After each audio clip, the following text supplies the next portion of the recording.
اور میں تو وہی ذکر کر رہی تھی کہ جو 5 اگست 2019 کے بعد جس قسم کے فرمان جاری ہوتے ہیں دلی سے، اس سے یہ اشارہ ملتا ہے کہ ہمارے روزگار، ہماری زمین، ہمارے ریسورسز سب کو جو ہے سیل پہ لگایا جا رہا ہے، ان کا خرد برد کیا جا رہا ہے، اور اس میں باہر کے لوگوں کو ہر چیز میں، چاہے وہ ہماری نوکریاں ہو، چاہے ہمارے زمین کی بات ہو، چاہے ہمارے وسائل کی بات ہو. ایک ہی پاور پروجیکٹ بچایا تھا میں نے ریٹلے، وہ بھی انہوں نے NHPC کو دے دیا. آپ کو پتا ہے کتنی دقت ہے بجلی کی. تو اس لیے ہم لوگ جب تک اکٹھے نہیں ہوں گے، جب تک ہم ریزسٹ نہیں کریں گے، مزاحمت نہیں کریں گے، تب تک خطرہ ہے کہ ہمارا وجود مٹانے کی کوشش کریں گے. آپ نے اکٹھے ہونے کی بات کی، فاروق عبداللہ صاحب پہ کل ہی سمن آیا ہے، ایون کہ آپ کی سسٹر روبیہ صاحبہ کو بھی کورٹ بلایا گیا ہے. What is this policy of government of India? نہیں، یہ کوئی بتانے کی ضرورت ہے کیا؟ اس کے لیے کوئی راکٹ سائنس چاہیے آپ کو کہ فاروق صاحب کو کیوں بلا رہے ہیں؟ نہیں، وہ تو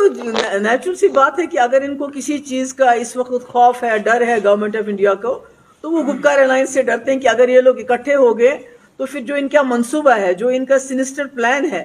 جموں کشمیر کو لے کے، وہ ناکام ہو جائے گا. باجی جیسے آپ نے خود کہا کہ 12,000 بچوں کو میں نے FIR ریووک کیا تھا، تو انہی بچوں کو آج پھر سے جیلوں میں لا رہے ہیں، پھر سے تنگ کیا، پکڑ دکڑ کا جاری.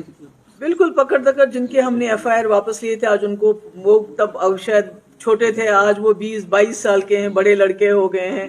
ان کو نہ صرف پکڑا جاتا ہے، کئی لوگوں کو میں نے سنا باہر کے جیلوں میں لیا جاتا ہے، اور جہاں ان کے ماں باپ غریب ہیں، وہ وہاں وکیل تو بہت دور کی بات ہے، ان سے ملنے بھی نہیں جا سکتے ہیں.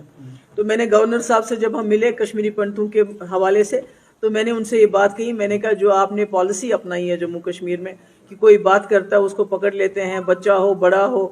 کوئی بھی ہو، تو اگر آپ اس پالیسی کو چینج نہیں کریں گے، پکڑ دکڑ کی پالیسی، تو جموں کشمیر میں تب تک حالات ٹھیک نہیں ہو سکتے. یونیفارم سول کوڈ کو لے کر آج جمعیت علماء ہند نے ایک ریزولوشن پاس کیا کہ شریعت کے لیے کسی بھی چیز کو ہم مانیتا نہیں دیں گے، یعنی شریعت سے اوپر کوئی بھی چیز نہیں. کیسے دیکھتے ہیں آپ اس میں؟ نہیں، وہ انہوں نے اپنا جو ان کا اپنا ایک ویو پوائنٹ ہے، انہوں نے اپنی بات کو آگے رکھا ہے. اور ایسے میں سمجھتی ہوں کہ جس وقت ہمارے ملک کے حالات بہت بگڑ رہے ہیں، مسجدوں کے اوپر سوالیہ نشان اٹھائے جا رہے ہیں، اب تو تاج محل کی بھی بات ہو رہی ہے، قطب مینار کی بھی بات ہو رہی ہے، تو ایسے میں جو ہماری قوم کے لوگ ہیں، مسلمان لوگ ہیں، وہ اکٹھے ہو کے بات کریں گے تو اچھی بات ہے، ڈسکشن ہونا چاہیے.